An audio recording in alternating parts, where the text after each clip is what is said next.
Bon, et donc ici on a deux 406 taxis qui sont pas dans le musée, qui sont dans les réserves. Une taxi 3 ici et une taxi 2. On va vous les montrer un peu en détail. On va commencer par la taxi 3. Donc, qui est exactement la même qu'une taxi 2, hormis qu'elle a le sticker taxi de Marseille, qui a bien vécu d'ailleurs. Les jantes Imola TSW en 17 pouces. On a le pare-choc avant bien reconnaissable taxi 2, taxi 3, que personnellement je trouve quand même plus abouti que celui de la taxi 1, même si beaucoup de gens préfèrent la taxi 1.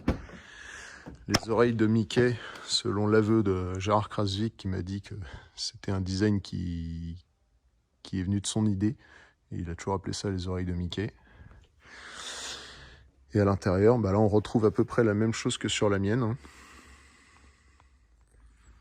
Intérieur en cuir noir, contre-porte en cuir noir avec l'acajou et le bas de tableau de bord gris, exactement comme la mienne. Là on a le bouton pour activer le logo taxi. Bon là elles n'ont pas de batterie les voitures quand elles sont en stockage. Qu'est-ce que c'est ça? C'était le deuxième bouton qui servait, je sais plus à quoi d'ailleurs, parce que je l'ai aussi mais je sais plus à quoi il sert.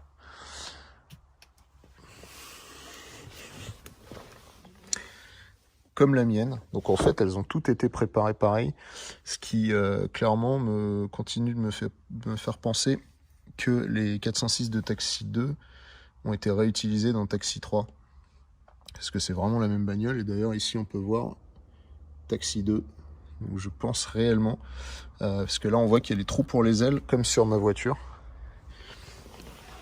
Le système est un peu différent à l'intérieur. Moi j'ai une espèce d'énorme tubes pour pouvoir rentrer les ailes dedans. Là c'est juste un petit crochet, mais il y a bien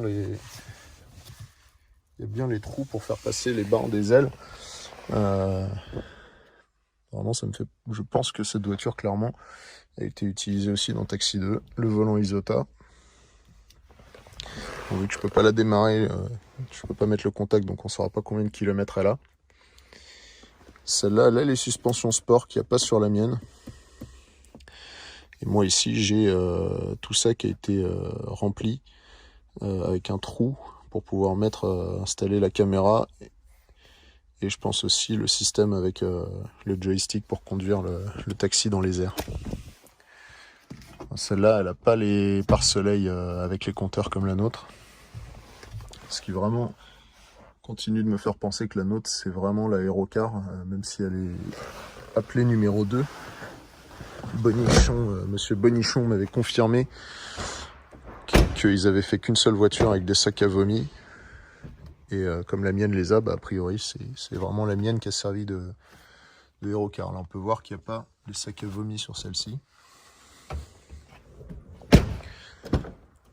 On va vérifier. Ah, voilà, encore un V6. De toute façon, a priori, Taxi 2 et Taxi 3, c'était toutes des V6. Encore une fois, la voiture était gris clair d'origine, repeinte en blanc, bien repeinte d'ailleurs.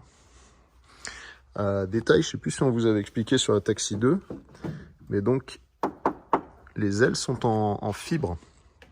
Ça, c'est Christian Bonichon qui me l'a expliqué. Moi, j'avais même pas remarqué au début. Elles sont en fibre, ce qui veut dire que c'est pas exactement des ailes de 406.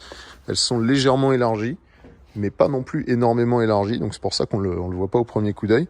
Et quand il y a la scène de transformation des voitures dans Taxi 2 et Taxi 3, si vous faites bien attention, il y a un des plans où on voit l'aile qui s'élargit en direct, et en mode elle s'élargit pour accueillir les roues plus grosses quand elles se transforment. Et donc en fait ils ont fait des ailes en fibre légèrement plus larges. Ça se remarque presque pas au final.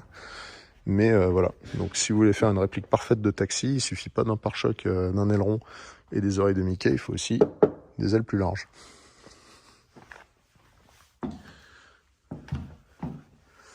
Donc Donc on saura toujours pas, selon la légende, elles ont été préparées à 280 chevaux, ce qui continue de me sembler complètement improbable sur un V6 Atmo, de gagner 80 chevaux comme ça, sans que visuellement il n'y ait rien qui ait été changé, même pas une boîte à air.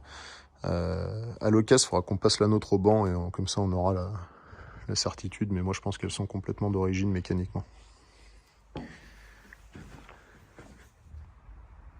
Et là, on a une Taxi 2, Encore une fois, les trous. Donc j'ai l'impression qu'ils avaient vraiment percé tous les bas de caisse de toutes les voitures, en fait, au cas où. Ce qui est assez drôle, parce que celle-là, vous allez voir, elle a une particularité, c'est qu'il n'y a rien dedans. Voilà. Et pourquoi il n'y a rien? Parce que c'est celle qui a l'aile qui sort. Donc le plan, quand elle est dans le tunnel, juste avant de faire le décollage, et que vous voyez l'aile qui sort, ils se sont même pas emmerdés à faire deux ailes. Ils ont fait une aile que du côté où la caméra filmait. Eh bien, je vous emmène au paradis. Mais je veux pas aller au paradis, moi je veux rester ici, Daniel.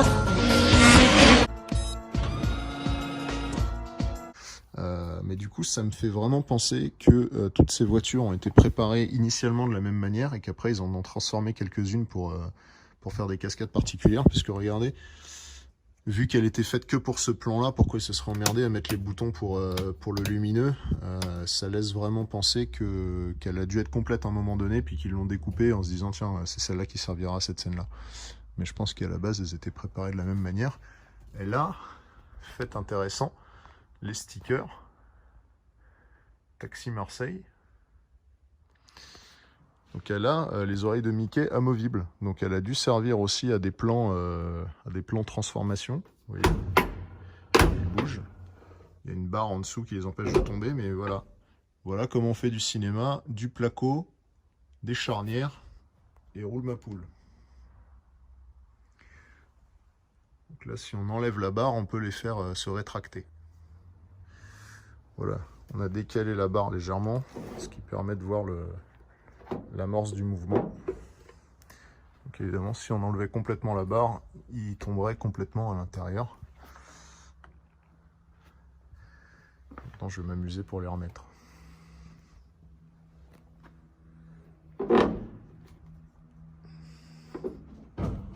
Bon, du coup, on va regarder qu'est-ce qu'elle a comme moteur. Mais avant, je voulais vous montrer un truc. Voilà, là vous avez l'aile. Et là, il y a une petite commande qui permet d'activer le volet. Donc le gars, je sais pas si c'est celui qui conduisait, mais en même temps, je vois pas qui pourrait être derrière. Parce que là, c'est le sol, hein, y a rien. C'est-à-dire que c'est directement la route, là. Donc le gars, à mon avis, il conduisait. Le truc sortait avec une commande qui devait être je ne sais pas où. En tout cas, il y a tous les câblages là qui vont par là. Ah bah les câblages ils vont dans le coffre, il doit y avoir une centrale de commande dans le coffre. Et le gars il faisait ça pour faire juste le moment où tu vois les ailerons qui s'ajustent quoi. Le cinéma.